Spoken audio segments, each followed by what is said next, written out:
Welcome. Ooh, there we go. Wrong one. Welcome back to the most. Oh, God. We are messing up live on the stream, but it is okay, people. We're going to get through this. This is the first time we've done one of these in a little bit.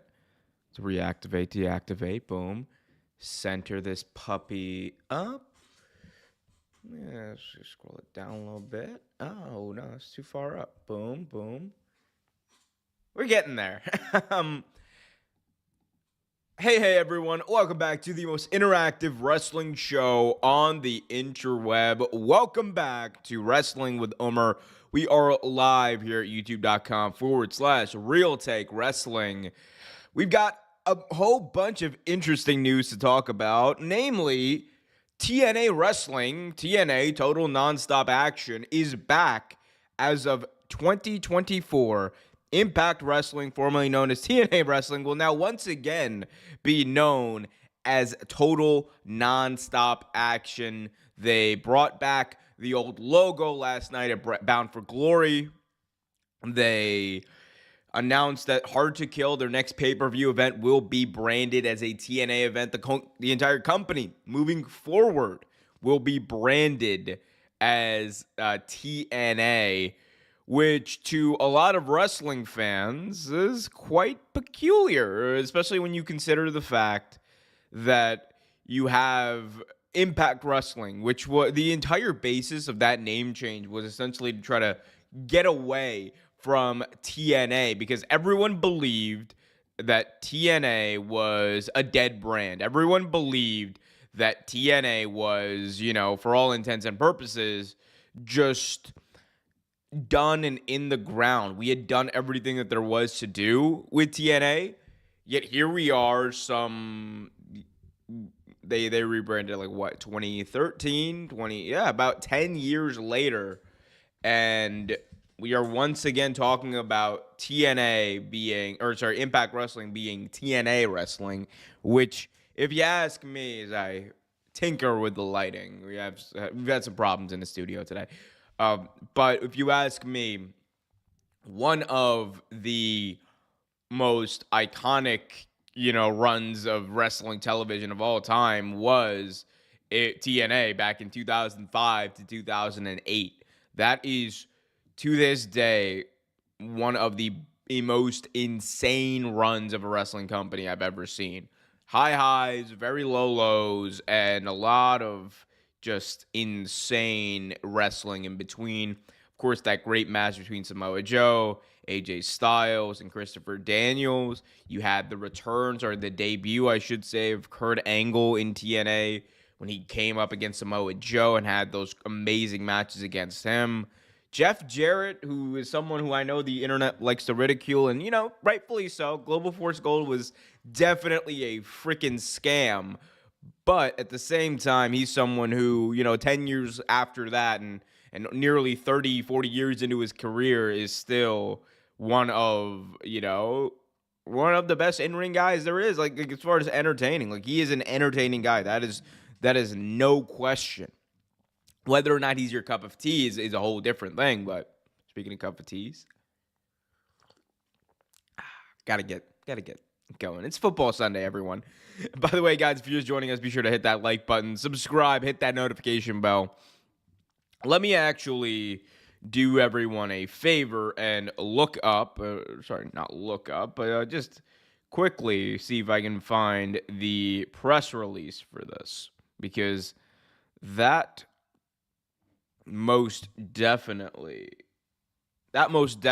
is very critical to know why this happened.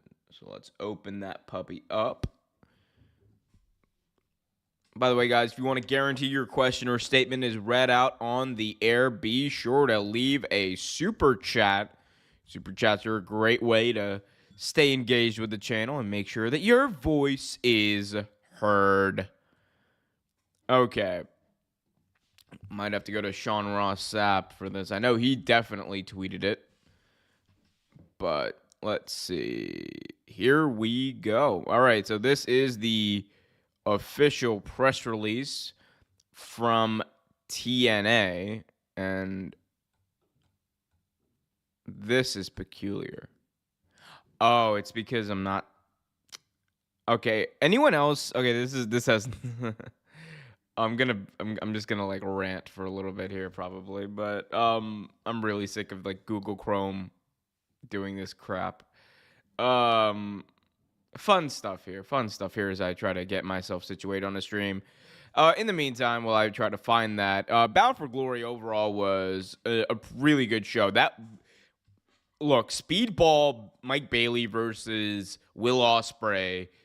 My God, what more can you say?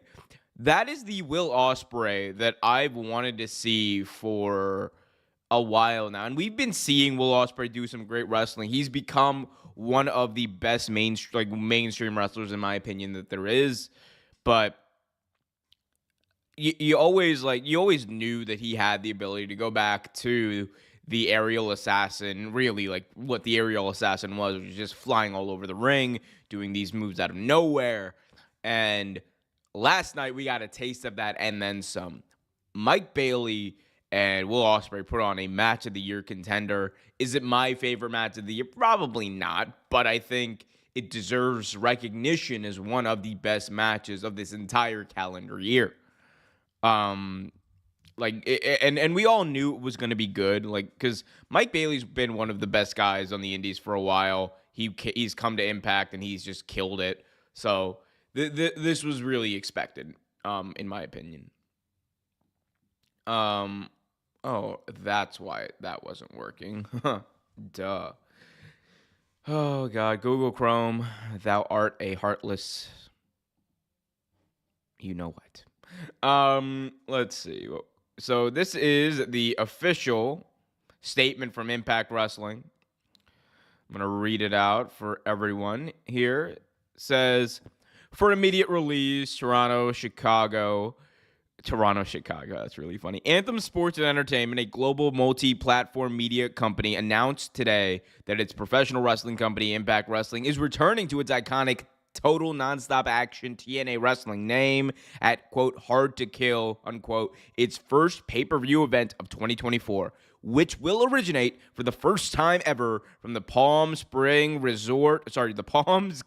Resort in Las Vegas, Nevada.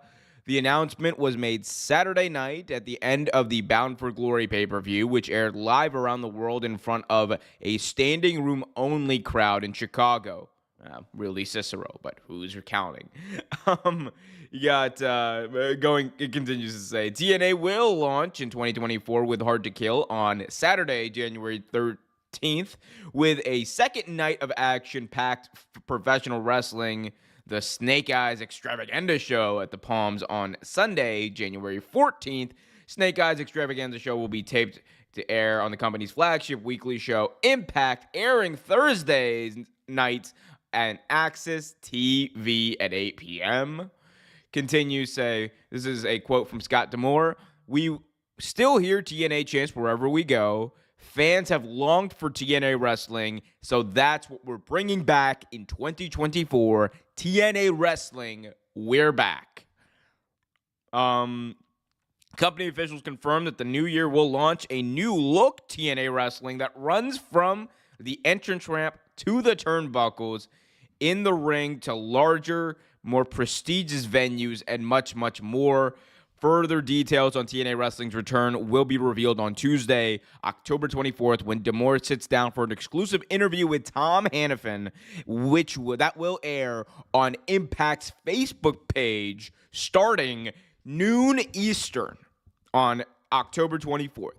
The Q&A will include questions from the worldwide pro wrestling media. TNA Wrestling launched in the summer of 2002. History, Knockouts division, and that's just about it. Okay, so that's a long way of saying TNA is back and here to stay. Again, weird, because I feel like we were just talking on one of these streams. I don't remember which one exactly it was, but I feel like we were talking on one of these streams that, TNA was a dead brand. I think that's fair to say. TNA was a dead brand at one point, and now it's been brought back. You have Scott D'Amore, rallying the fans around TNA, TNA, TNA. They brought back the old TNA narrator. TNA crossed the line. I really hope that they do bring back the old TNA song. And not the feeling. I'm talking about the future. I'm talking about the cross the line one. This is my destiny in this world of mine. I want to cross the line. I'll be doing what I'll be doing. I'll be doing my thing.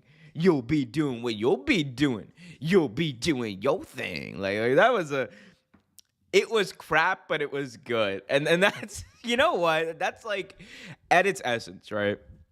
That is the best way to describe what TNA was, especially towards the end of its run. It was crap, but it was really good crap.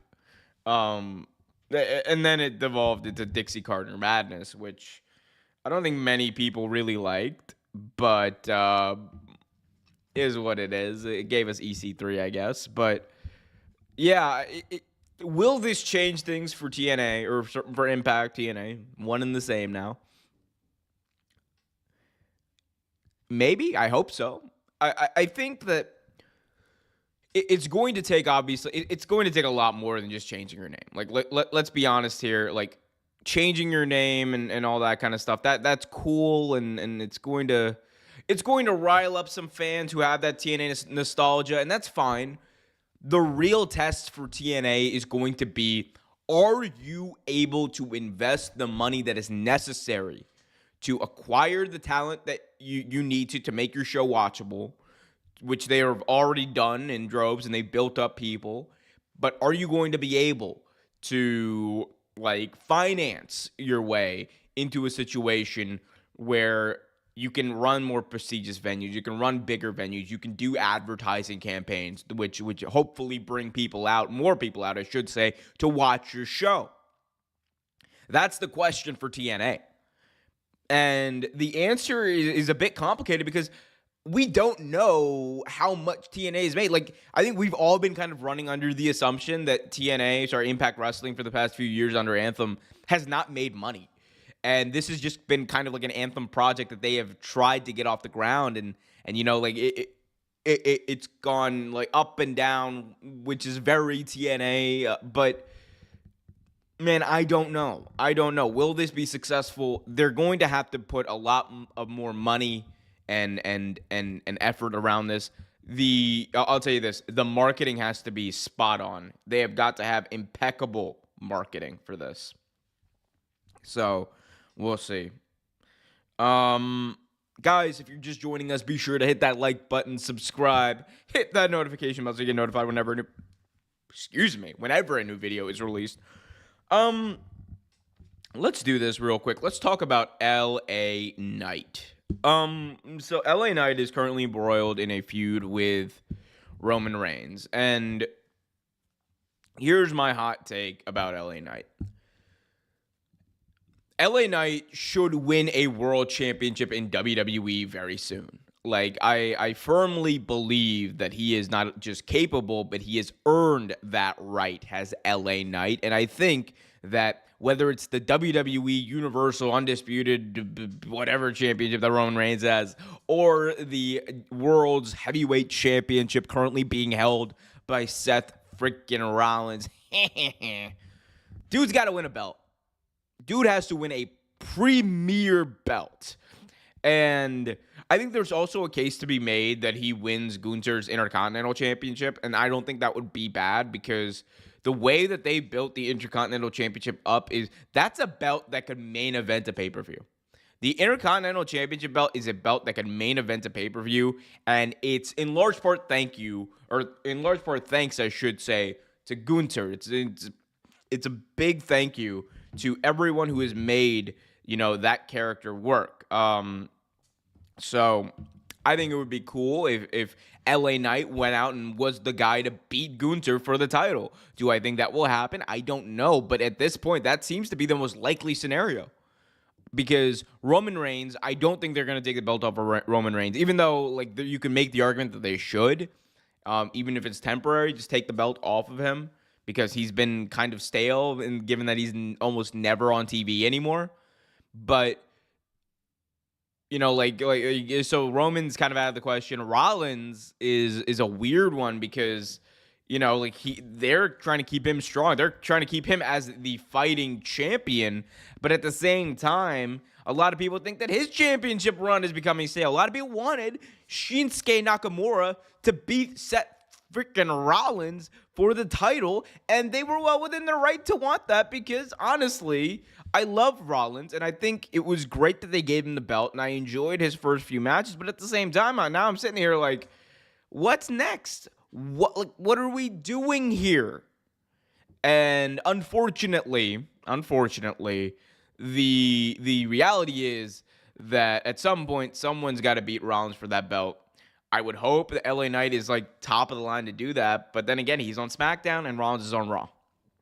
So I just feel like they really, another thing I don't get, and this is just me just complaining, wholeheartedly just me complaining at this point. But you know what I really don't get? We all knew that Roman Reigns was not going to be, he wasn't going to play a large part in the SmackDown. We all knew that, right? We all knew that he was going to take time off and he was going to go away. Given the fact that WWE knew that, why the hell didn't they have Gunther stay on SmackDown? Instead, they moved him to Raw, which they knew they were going to give a new belt to anyway. But you could have had Gunther highlighted better. And I understand Raw's 3 hours. I get it. You could have Gunther highlighted better on SmackDown with Roman Reigns gone as the premier champion and eventually even built up to a match. Something along the lines of like Imperium versus whatever's left of the bloodline. That's dope. That is dope. Do that. Please do that. Like that's But we can't have good things. We can't have nice things, guys. We cannot have nice things. Unfortunately, for whatever reason, we are just stuck having just crap sometimes. It is what it is. Guys, hit that like button, subscribe, hit that notification bell. Another thing we got to talk about today.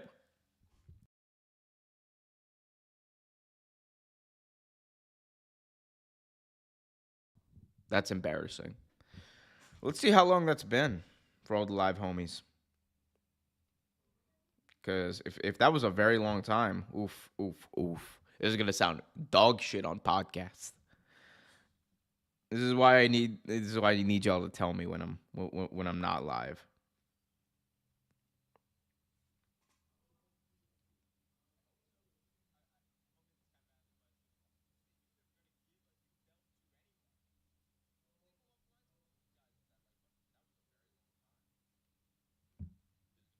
Okay, so that wasn't too long.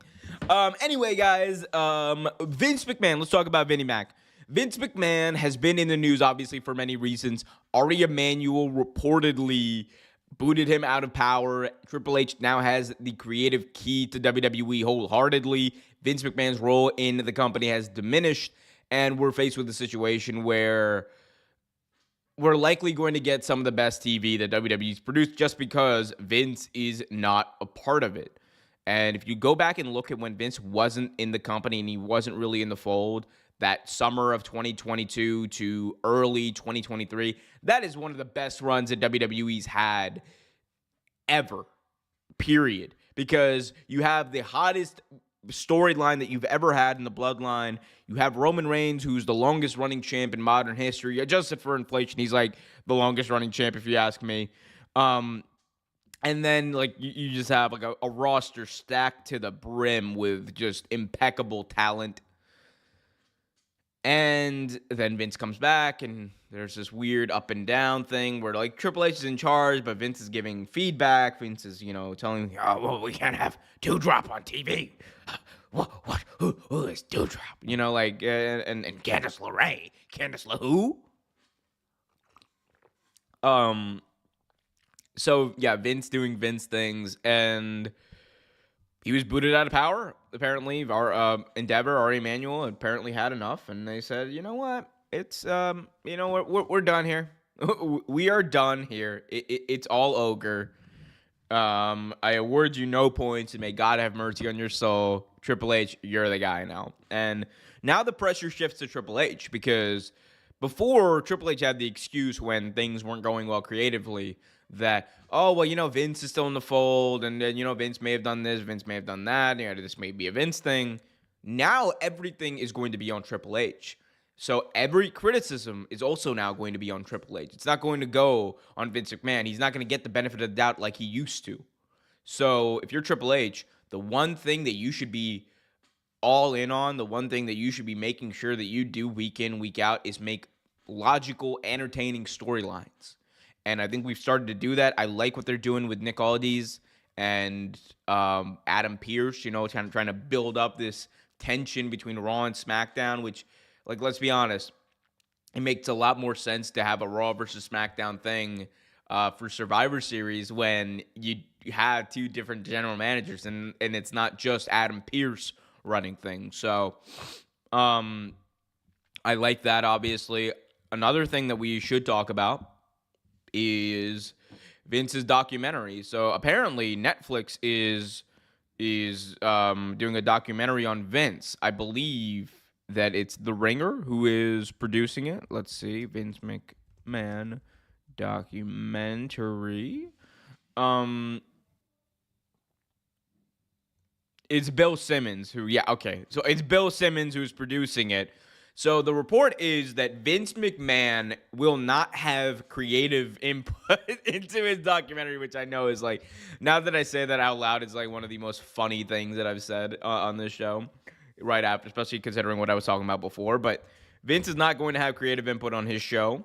That seems to be the case. On this documentary. It looks like that's going to be a Bill Simmons thing. Vince is going to be allowed to watch the documentary as it develops, but he can't really do anything to change what's inside. And that's the thing that we've been waiting for. We have all been waiting to have a Vince documentary that is unfiltered, uncensored, and shows us not just a perspective that WWE wants to show of Vince McMahon, but the perspective that we all know to be true. If you're making this documentary, you're Bill Simmons, there's no way in hell you can make it and not include the multi-million-dollar payments in hush money for alleged sexual assault victims. There's no way in hell you can't include the fact that Vince brought himself back into power after retiring. There's no way in hell you can ignore the Rita Chatterton allegations against him that are extremely severe that we don't talk about as much. There's no way you can ignore the power hold and grip that he had over professional wrestling for the past 20 plus years. You can't ignore any of that. And if what we get in this Bill Simmons documentary is an unfiltered look at Vince McMahon, it will be something that we have never seen before. Because all we've been told by WWE for years is that Vince McMahon is God. We've been told that Vince McMahon founded professional wrestling in the 1980s, and everything before then was just carny bullshit, which is not true. What we need from this documentary is not just a condemnation of Vince McMahon and his absolutely ludicrous and disgusting behavior. What we need is a condemnation of what the myth of Vince McMahon, because I really do feel like a lot of his abhorrent behavior, for whatever reason, is being not covered up, but a lot of his abhorrent behavior is being excused by many fans because of the mythos around Vince McMahon, because he founded professional wrestling. Because professional wrestling didn't exist before Vince. Professional wrestling didn't exist before WWE. You didn't have promos back there. Gorgeous George. Well, he was a WWF WWF champion. That kind of counts, but like that wasn't real wrestling, you know. Forget about forget about Henri Deglon. Forget about like the Goldust Trio. Those people didn't exist. What existed was Vince McMahon. That's what existed. WWE, Hulk Hogan, The Rock, Stone Cold, forget everything else. People use the myth of Vince McMahon to excuse his disgusting behavior, and I'm sick of it. And I hope if this documentary and Bill Simmons have any credibility to them, if they really do want people to see them as or see this documentary as a realistic, genuine attempt to tell the story of Vince McMahon, you have to break down the myth. Because otherwise, if you build it up, it is going to create a situation where you still have fans excusing his dog shit behavior. The absolutely just words I don't want to say. I don't want to curse too much. But, it's just, he should be ashamed of himself. And WWE and the officials who stood behind him and who protected him should be ashamed of themselves. This is a guy who abused his power. This is a man who used all of the influence that was given to him, that he gave to himself as the founder, owner, and CEO of the company. This is someone who preyed on people. And we don't talk about that enough. And I know I'm getting, you're just look at you, you snowflake, you're getting mad. You're damn right I am. Because this ain't just about professional wrestling. This is not just about, people in the ring telling stories. This is about a narrative that has been peddled not just by WWE, but by media who want to build up this myth of Vince McMahon into something larger than life, which to an extent I understand it's unintentional because we've been fed that lie about professional wrestling for so long. But if you really consider yourself to be real wrestling media, if you consider yourself to be a true journalist, or not even a journalist, because journalists aren't the ones who's doing it. This is like media. This is talking heads like me, but not me, because I don't talk about Vince McMahon like that. But point is, guys, if you want to be taken seriously, whether you're Bill Simmons, whether you're someone else in the wrestling media, the truth is you cannot tell the story of Vince McMahon without telling the story of professional wrestling before him. You have to make it clear there was wrestling before 1984. You have to make it clear that there was a flourishing industry, not just in the United States, but worldwide. Anyway, that's a rant for a different day. I hope this documentary just takes Vince down a peg. I really do hope so. I doubt it will, but is what it is. We got Bryant Lee in the chat saying, "What's up, dude? What's up, Bryant Lee? Hope you're doing well." Says Vince sucks. I think we all agree on that. Hopefully, we all agree on that. Guys, if you're just joining us, be sure to hit that like button, subscribe, and hit that notification bell so you get notified whenever a new video is released. Sorry about all the technical difficulties for all the live homies. It has been quite a day. We're trying to get back to this regular podcasting schedule. A lot of stuff happened in between Wrestle Dream and now, so trying to make sure that I'm more on top of it. Wow. All right, I think we are just about done here. Yeah, not much else to talk about. Gonna do one last sweep of the old Twitterverse and see if there's anything breaking or whatever to talk about. But actually, I know something I want to talk about. This is so random. Tony Khan announced last night that Okada is going to be wrestling on AEW Dynamite this Wednesday. The matchup is set. Bryan Danielson and Claudio Castagnoli versus Kazuchika Okada and the AEW International Champion or Orange Cassidy in a tag team match. Bro, when I tell you, to quote Vince, bro, when I tell you that I want to take my ass up to Philly on Wednesday night to watch this pay-per-view, I really mean it. I really mean it because I really want to watch this. Or not this pay-per-view, but this event. I'm like, oh my God. Kazuchika Okada is wrestling on American TV again. Like, this hasn't happened since Impact. Like, to circle back to Impact, this has not happened since Impact when he was... God, they had in that terrible Green Hornet gimmick. I'm excited Like, and honestly, if I'm AEW, I'm not just putting this out on Twitter for people to see. You got to go to Philadelphia. You have to like flood the media market in Philadelphia with like just Okada is going to be there. Rob Van Dam is going to be there. Like you got to let them know. You got to let them know. I hope they do. Okada is wrestling. That's going to be great. I can't wait to see that. Guys, this has been a fun Sunday morning stream. If you haven't already done so, do me a favor. Hit that like button, subscribe, hit that notification bell for all the live homies. If you're listening on Spotify or Apple Podcasts, be sure to leave a 5-star review. And go over to youtube.com/Real Take Wrestling for all your wrestling-related needs. I've been Omer Q. Enjoy your Sunday. Be happy, be healthy, and as always, keep it real.